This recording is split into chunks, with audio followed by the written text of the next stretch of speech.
5 years of consecutive drought have left California parched.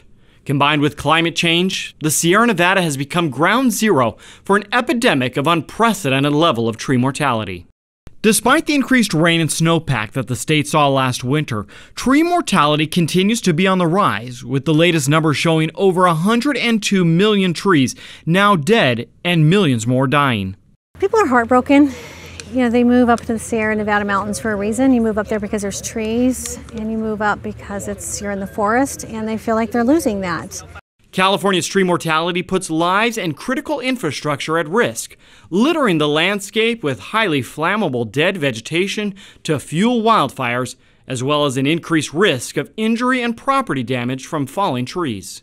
Governor Brown declares a state of emergency for California's drought-stricken trees. The declaration comes as the state faces the worst case of tree mortality in modern history. In October of 2015, Governor Brown formed the Tree Mortality Task Force to help coordinate state, local, and federal efforts in managing the hazards posed by the exponentially increasing number of dead trees across the state.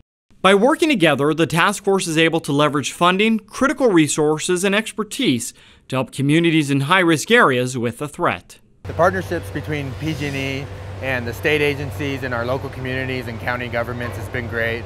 They've been very supportive and helped us to find, solutions to a very challenging problem. But even with this all-hands-on-deck approach, the sheer number of dead and dying trees is a major challenge for task force partners. With the vast amount of tree mortality spread across the Sierra Nevada, it's physically impossible to remove every tree or mitigate every hazard. So the task force is organizing across the landscape to work with our local partners to help triage the high priority areas.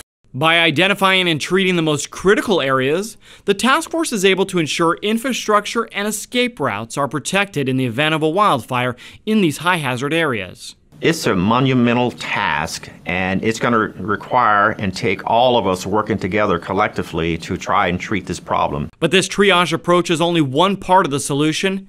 It's vital for homeowners and high-risk communities to do their part as well, ensuring that dead trees are removed as part of their home's defensible space plan. Residents are also urged to keep aware and to stay prepared to evacuate quickly in the event of a wildfire. Communities like this right here can be destroyed in minutes, if not hours, and it is absolutely critical that property owners pay close attention to radio reports, local news media, websites, Twitter, Facebook, all of the means by which you can keep up to speed on what's going on, and then leave in an orderly fashion.